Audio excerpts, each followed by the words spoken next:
अस्सलामुअलैकुम वरहमतुल्लाह। एक दफ़ा फिर से आपको खुश आमदीद कहते हैं और बात करेंगे जी 3 दफ़ा के वर्ल्ड कप के नाकाम कप्तान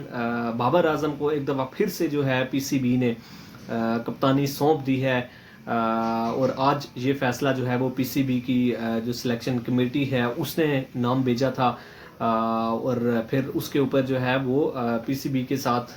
मुलाकात भी हुई बाबर आजम की। और फिर बाबर आजम को जो है जब काकूल में पाकिस्तान टीम के 29 रुकनी जो प्लेयर्स हैं वो वहाँ पे ट्रेनिंग कर रहे हैं, तो इस दौरान जो है पीसीबी ने अनाउंस कर दिया कि बाबर आजम जो है वो पाकिस्तान टीम के ओडीआई और टी20 फॉर्मेट के जो है वो कप्तान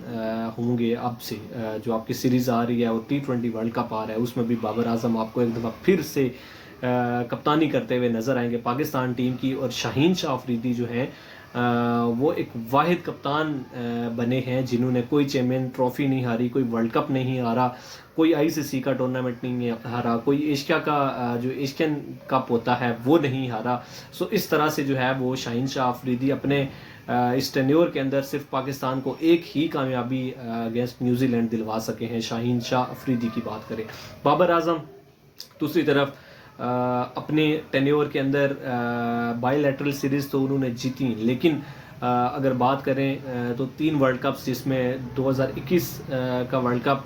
टी20 सेमीफाइनल में पाकिस्तान हारता है, 2022 का टी20 वर्ल्ड कप पाकिस्तान फाइनल में हारता है, और फिर 2023 का ओडीआई वर्ल्ड कप जिसमें पाकिस्तान सेमीफाइनल की पहुंच से भी दूर रहता है और उसमें अफगानिस्तान से भी हार जाता है। जबकि टी20 वर्ल्ड कप के अंदर पाकिस्तान को जिम्बाब्वे के अगेंस्ट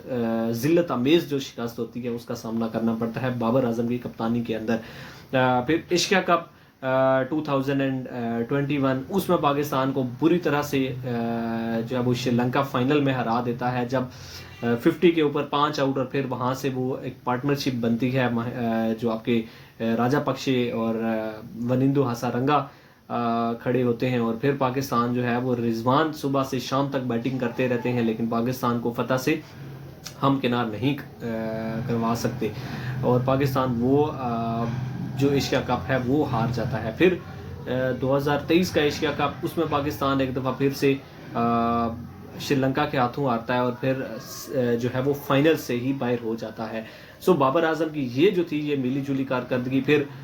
यहाँ पे टी20 वर्ल्ड कप से पहले आपको होम सीरीज मिलती है टी20 की अगेंस्ट इंग्लैंड, और इंग्लैंड आपको 4-3 से मार के जाता है। न्यूजीलैंड आपको 2-2 से बराबर करके जाता है। जबकि बात करें अगर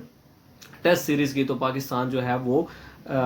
3-0 की जिल्लत अमेज शिकस्त का सामना करना पड़ता है पाकिस्तान को इंग्लैंड के अगेंस्ट टेस्ट सीरीज में बाबर आजम की कैप्टनसी के अंदर। सो ये जो थी वो बाबर आजम की मिली जुली एक कारकर्दगी रही टी20 के अंदर, ओडीआईज के अंदर और टेस्ट मैचेस के अंदर। सो अपनी कप्तानी के अंदर अगर ओवरऑल बात की जाए तो बाबर आजम ने 6 बड़े टूर्नामेंट्स जो हैं वो पाकिस्तान को नहीं जितवा सके। बाबर आजम अगर बात की जाए तो पाकिस्तान के इस एरा के सबसे बड़े प्लेयर हैं और जिस तरह से उनकी फ़ैन फॉलोइंग है सो उनके फैंस को भी बड़ा बुरा लगता है कि जब बाबर आजम के ख़िलाफ़ कोई बात की जाती है, हालांकि वो बात बेशक हक के ऊपर ही हो।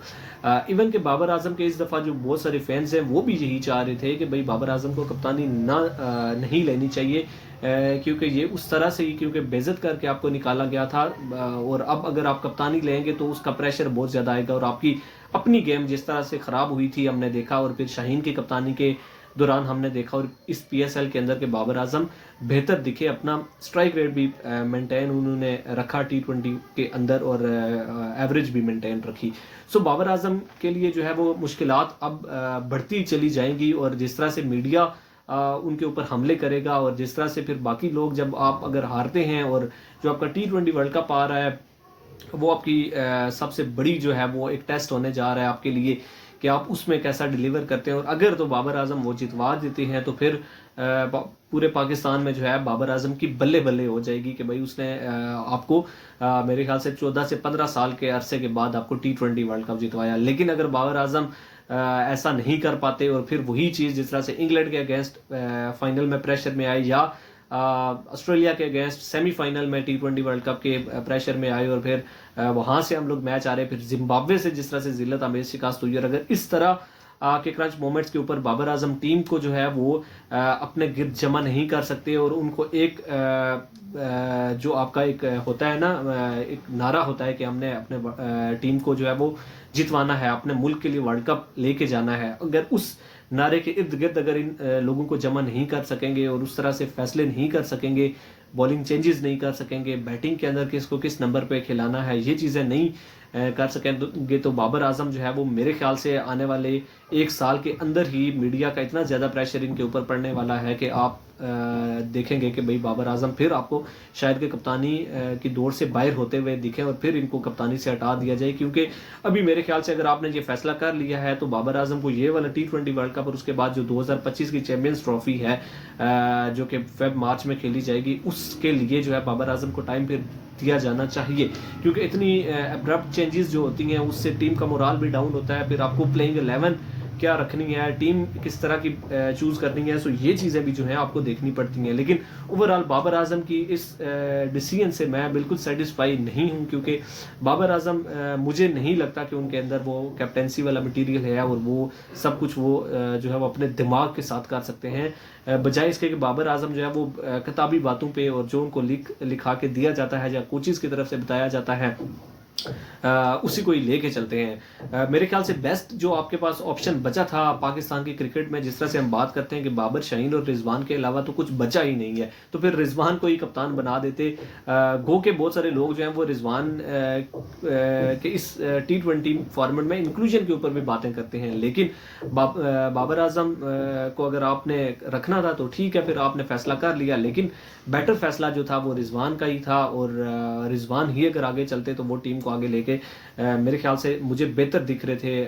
As compare to Babar Azam. लेकिन बाबर आजम के लिए दुआ है कि भाई वो पाकिस्तान को जितवा के लेके जाएं और इसी तरह से खुद भी परफॉर्म करते रहें, क्योंकि उनकी परफॉर्मेंस जो है उसके इर्द गिर्द आपकी सारी टीम चल रही होती है। सो इंशाल्लाह आपके साथ मिलेंगे नेक्स्ट वीडियो में कुछ मजीद क्रिकेट से जुड़ी हुई बातों के साथ। दुआओं में याद रखिएगा, अपना बहुत सारा ख्याल रखिएगा। मिलते हैं नेक्स्ट वीडियो में, तब तक के लिए आपसे इजाजत चाहूंगा। अल्लाह हाफिज।